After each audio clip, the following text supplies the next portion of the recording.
The test is in 4-part, Part 1, Part 2, Part 3, and Part 4. Now look at Part 1. Part 1. You'll hear a head teacher and a teacher discussing a school camping trip. First, you have some time to look at questions 1 to 5.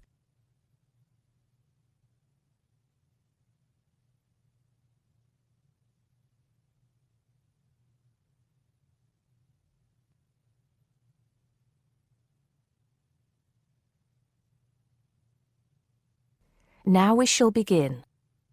You should answer the questions as you listen because you will not hear the recording a second time. Listen carefully and answer questions 1 to 5. Good morning, Mr. Thompson. Can I speak to you for a moment? Of course, Jamie. Come in. Have a seat. I've just finished looking through the reports for this term. It looks like the pupils are doing very well. Yes, I think they are.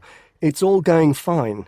So, Jamie, what's on your mind? Well, I've been thinking about next month's camping trip, the one for Year 10. Yes, we've got it scheduled for the 23rd to the 26th, if I'm not mistaken. Actually, I think it's the 24th to the 27th. Let's just check. Oh, right. Yes, you're right. So... Well, I've been thinking about how we might possibly make this year's event even better than last year's. Not that last year's wasn't great, but... Suggestions for improvement are always welcome, Jamie. So, what have you been thinking about? Well, to tell the truth, I wasn't completely happy with the camp we used last year. It was rather small, and I didn't feel that the grounds were particularly well kept. Go on. I did some searching, and I think I found the perfect spot. It's called Shepton Meadows, and... Is that the campsite in the Lake District? No, actually it's just outside Carlisle. It's a huge site, and it's on a lovely lake, Lake Brant, I believe it's called. Half the site is forested, and the rest, the actual camping area, is grassy. For kids that rarely get to see anything more than concrete, it's ideal. And the facilities are amazing. There's a basketball court, a large pool, and a football pitch.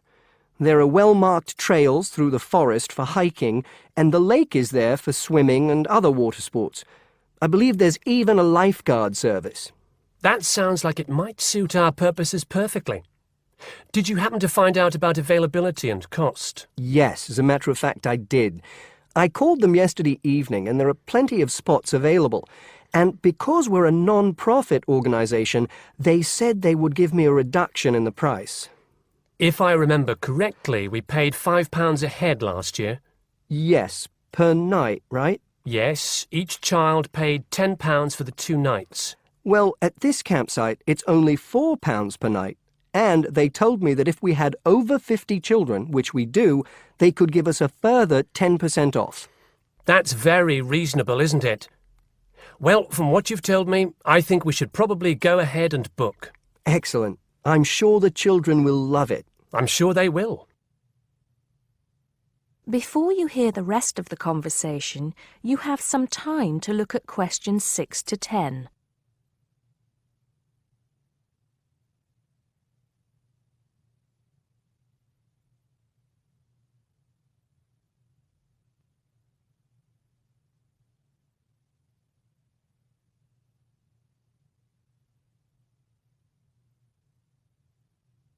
Now listen and answer questions 6 to 10. Now, Jamie, have you given any thought to an itinerary by any chance? As a matter of fact, I have. Wait 1 second. Yes, here it is. I've made a few notes. Okay, so, now, these are just ideas, of course. Yes, go on. Let's hear what you've got. Right. We time it so that we arrive at the camp around 7 on Friday evening. It'll still be light then, and we'll have plenty of time to set up camp and get ourselves settled in. At 8, we could have a barbecue, hamburgers and hot dogs, something that's nice and easy to prepare. And that children love. Yes. Then, lights out would be at 9:30, so the children will get a good night's sleep and be up bright and early at 7 on Saturday morning. Breakfast would be at 7:30, an hour's hiking from 8 till 9, and then a couple of hours at the lake. That would take us up to 11. I think that an hour of free time would then be in order. Let them have a chance to explore a bit on their own, you know? Yes, great idea. And then? Let's see, a picnic lunch at 12, and then sports in the afternoon till 4. Another swim until 5, and then supper. After clean-up, around 6:30, we could have a talk-back session, where the children get a chance to discuss their day and anything else they might have on their minds. Then a campfire and sing-along at 8, back to the tents at 9:30, and, well, that takes care of Saturday. Excellent, excellent. That would certainly keep them busy. What about Sunday? Sunday, right. As on Saturday, same wake-up and breakfast times, and then I thought we could go on a bit of a day trip. There are some caves about an hour's walk from the camp, which I thought the children might find interesting. We could leave at 8, which would mean we'd get to the caves at 9. They could explore for a couple of hours, and we'd head back at 11. 12 o'clock would see us back at the meadows. An hour's swim, and then lunch at 1. Then we could have organised games in the afternoon until supper at 5. It would take us an hour to clean up our sites and pack up. We'd be on the buses at 6 and all set to head back into the city. Well now, you've certainly put a lot of thought into this, Jamie, and it's paid off. I think it sounds wonderful. I can't think of a thing that needs to be changed. Let's go for it. Brilliant! I'll get the itinerary printed up and put it up on the notice board this afternoon.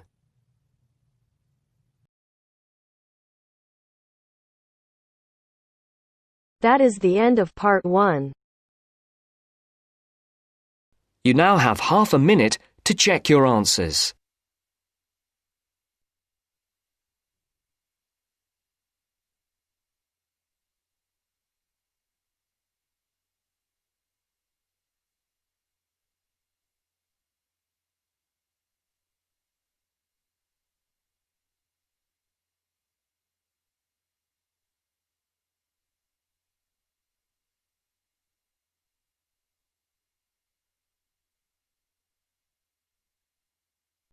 Now turns to part 2. Part 2. You will hear a podcast on Canberra's theme park. Now you have some time to look at questions 11 to 16.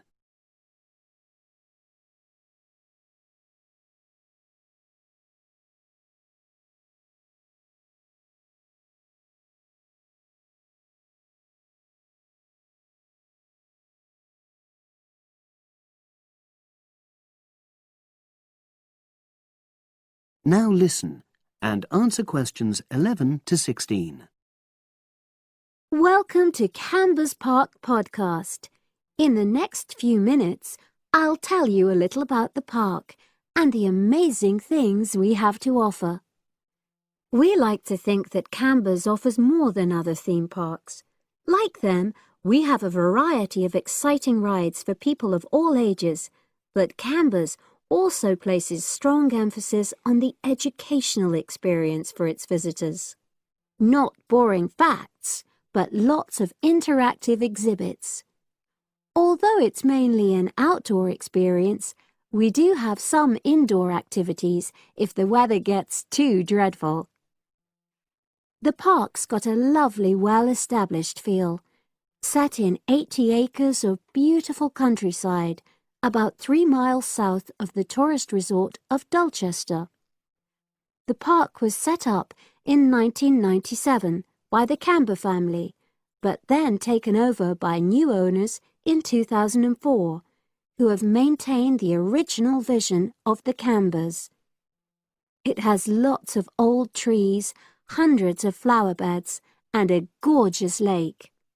Canberra's has over 45 different rides, exhibits, and arcades. All but one of these is free once you've paid your entrance fee. We charge a small fee for our newest ride to reduce the length of the queues. You don't pay anything for parking. A family ticket for a family of 4 works out at about £8 per person, which is amazing value. Full details of current prices are shown on our website, along with full details of rides, etc., and directions for getting to us. We also have a number of special offers. For example, if you live locally, why not join our Adventurers Club, which entitles you to 50% off ticket prices all year round, and a special lane for all rides and exhibits, which means you don't have to wait to get into any part of the park. See the Offers tab on the website. We've recently added a number of new exhibits to the park, and we're particularly proud of our Future Farm Zone, which houses over 20 different species of animals, from chipmunks to dairy cows. The emphasis is on getting near to the animals.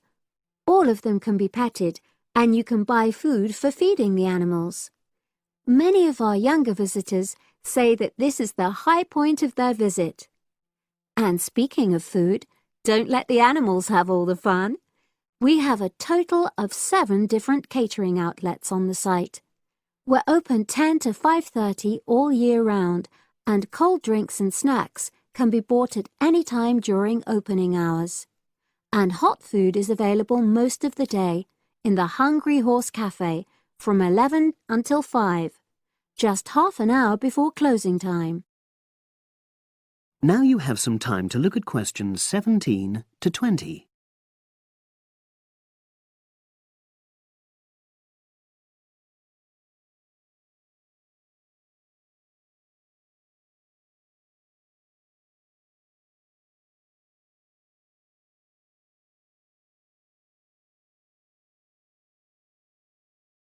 Now listen and answer questions 17 to 20. Now we want all our visitors to have an exciting time when they come to the park, but our first priority must be safety. Parents and guardians know their children's behavior and capabilities, but here at the park we have set certain conditions for each of the rides to ensure that all visitors get the maximum enjoyment out of the experience and feel secure at all times. There are 4 major rides at the park. Our newest ride is the River Adventure, which is designed to reproduce the experience of whitewater rafting. No amount of protective clothing would make any difference, so only go on this ride if you're prepared to get wet. Children under 8 can go on this ride, but all under 16s must have an adult with them. Not all of our rides are designed for thrills and spills. Our Jungle Gym roller coaster is a gentler version of the classic Loop-the-Loop, specially created for whole family enjoyment, from the smallest children to elderly grandparents, suitable for all levels of disability and health conditions. Carriages have comfortable seating for up to 8 people with safety belts for each passenger, which must be worn at all times. Sit back and enjoy the scenery. One of the best established and most popular of Canberra's rides is the massive swoop slide. Whiz down the polished vertical slide 9 meters in height and scream to your heart's content. There are no age or height restrictions. Be careful though, you must have on long trousers so you won't get any speed burns. And then there's the famous Zip Go-Kart Stadium with 16 karts, 8 for single drivers and 8 for kids preferring to ride along with mum, dad or carer. Take part in high-speed races in our specially designed Formula 1 style karts, but no bumping other karts, please. All riders must be above 1.2 meters because they have to be able to reach the pedals, even in the shared karts. Full details of all safety features are available on our website at www.camberspark.com. So come and make a day of it at Canberra's Theme Park.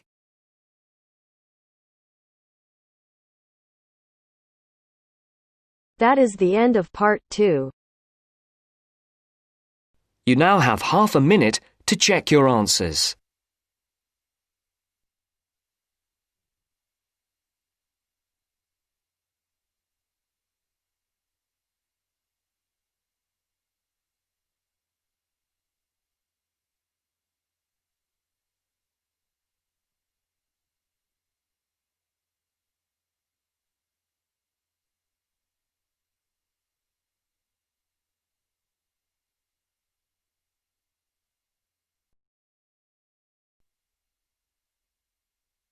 Now turns to part 3.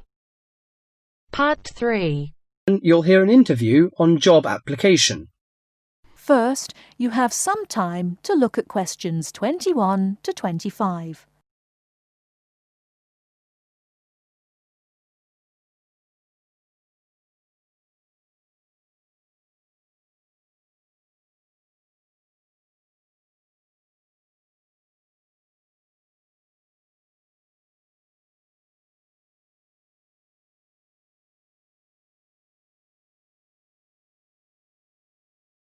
Now listen carefully and answer questions 21 to 25. These days it's hard enough to find a suitable job, let alone get as far as an interview. Dozens of people every day send off their curriculum vitae or application form and wait hopefully to be summoned for an interview. Now this, apparently, is where a lot of people fall down because of their inadequacy at completing their application forms, according to Judith Davidson, author of Getting a Job, a popular book which has recently come onto the market. Our reporter Christopher Shields decided to look into this apparent inability of the British to sell themselves, and he spoke to Judith Davidson about it. Judith Davidson lectures at a management training college for young men and women, most of whom have just graduated from university and gone there to take a crash course in management techniques. One of the hardest things is not passing the exams, not passing the course examinations successfully, but actually finding employment afterwards. So Judith now concentrates on helping trainees to set about doing just this. And she tries to work out the reasons why chances of getting a job are pretty small. Very often, a job application or a curriculum vitae will contain basic grammatical or careless spelling mistakes, even from university graduates. Then those that do get as far as an interview become inarticulate or clumsy when they try to talk about themselves. It doesn't matter how highly qualified or brilliant you may be, if you come across as tongue-tied and gauche, your chances are quite slim. What are other problems of the application forms? Some letters are dirty and untidily written, with finger marks all over them and ink blots or even coffee stains. Others arrive on lined or flowered or sometimes scented paper, none of which is likely to make a good impression on the average business-like boss. Many people are unable to make that initial impact with an employer. In fact, it needs techniques to send an application which will stand out from the rest and persuade the employer you're the right one for the job. This prompted an enterprising young man called Mark Ashworth, a recruitment consultant himself, to start writing job applications for other people for a fee.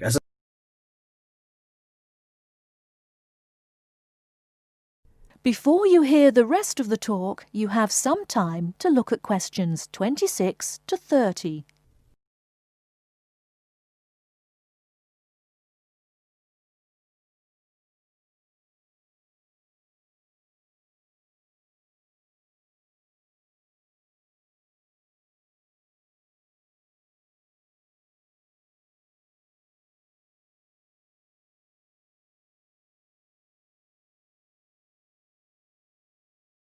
Now listen and answer questions 26 to 30. He told me he got the idea in America, where it's already big business, and in the last few months alone he's written over 35 CVs. He feels that 80% of job applications received by personnel managers are inadequate in some way. Well, yes, many people simply can't cope with grammar and spelling and don't know what to put in or leave out. Sometimes people condense their work experience so much that a future employer doesn't know enough about him.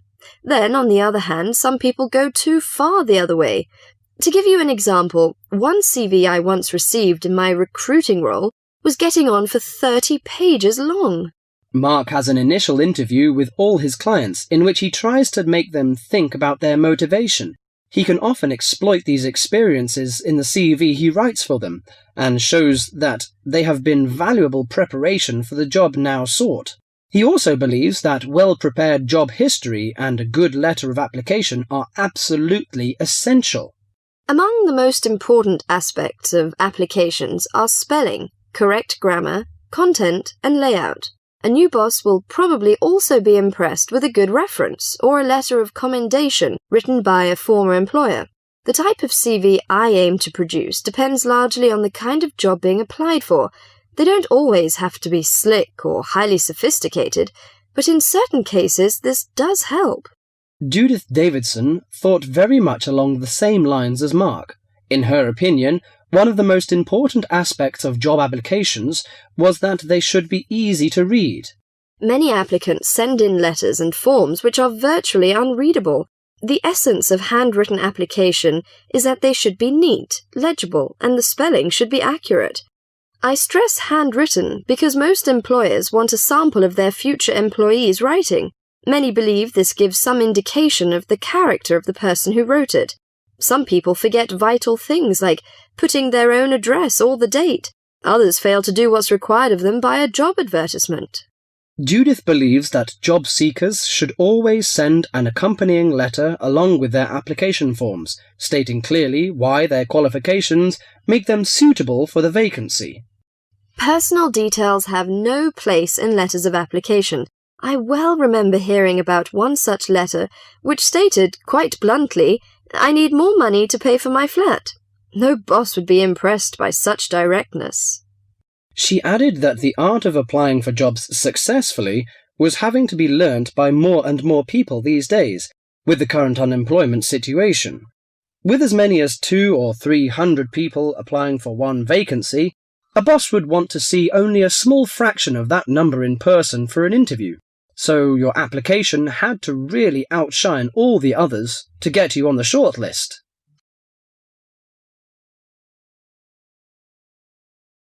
That is the end of part 3. You now have half a minute to check your answers.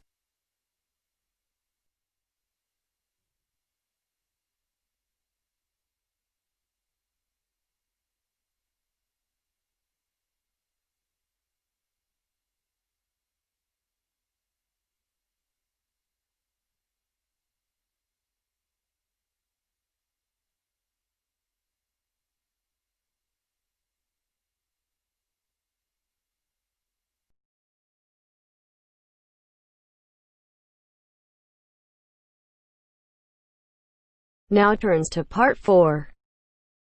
Part 4. First, you have some time to look at questions 31 to 40.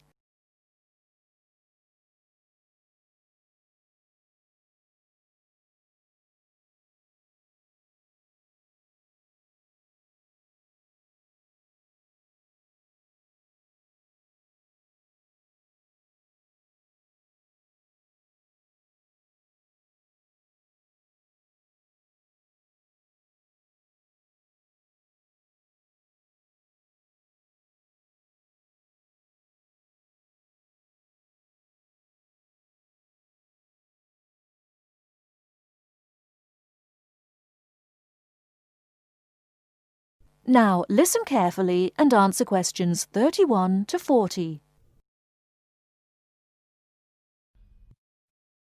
Today, in our series of lectures on nature history, we're going to be looking at amber. Do you know amber? What is it? How is it formed? What are the uses of amber? Firstly, what is amber? Amber is fossilized resin from ancient forests. Amber is not produced from tree sap, but rather from plant resin.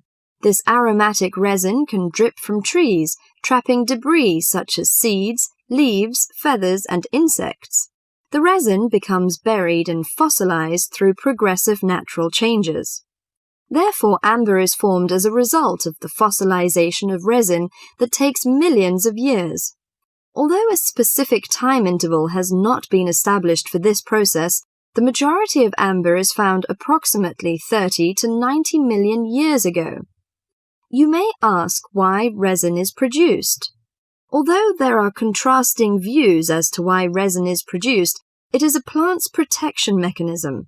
The resin may be produced to protect the tree from disease and injury caused by insects and fungi. Resin may be produced to heal a wound, such as a broken branch, and resins have odours or tastes that both attract and repel insects. Resin may also be produced as a plant's method to dispose excess acetate. We know that amber survives millions of years, but what type of depositional environment preserved amber? One depositional environment for amber is marginal marine. Amber's specific gravity is slightly over 1 and it floats in salt water. Therefore, amber becomes concentrated in marine deposits, moved some distance from the original site. Trees and resin may be transported and deposited in quiet water sediments. Wood and resin are buried under the sediment, and while the resin becomes amber, the wood becomes coal.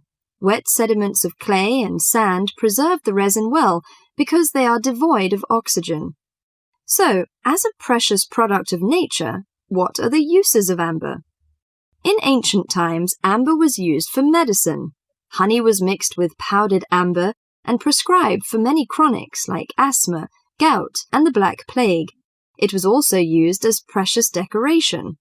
The amber jewellery was thought to have the magic power against evil and dark forces. Sailors burned amber on ships to drive away sea monsters and the dangers of the deep. Amber has retained its beauty for millions of years, but if not preserved well, it may lose its charm. The softness and brittleness is likely to be attacked by chemicals and requires some special care in handling and storing, so do not put your amber jewellery on before hairspray and perfume is applied, because it will likely create a whitish coating on the amber that may be permanent. If you want to string the amber beads on silk or linen thread, remember to string them with knots between each bead to prevent mutual rubbing and chipping. Amber jewellery should not be stored where it can rub against metal or other jewellery, and storage in a soft cloth is best. Never put amber jewellery in a steam cleaner, which would shatter the gem. Never let amber come in contact with soaps or commercial jewellery cleaning solutions, which can dull the finish. Keep amber away from common kitchen substances such as salad oil, butter, and excessive heat of ovens and burners. Dust and sweat can be removed with clean, cool water and a soft cloth. Never use hot water. The amber can be dried and rubbed with clear olive oil, then rubbed with a soft cloth to remove excess oil and restore the polish. The last thing I'd like to mention is the storing of amber. Amber should not be placed near heating ducts or in direct sunshine, and avoid exposure to sudden changes of temperature. Well, that's all for amber today. Hope you enjoy this precious product of nature and have the luck to own one. That is the end of part 4. You now have half a minute to check your answers.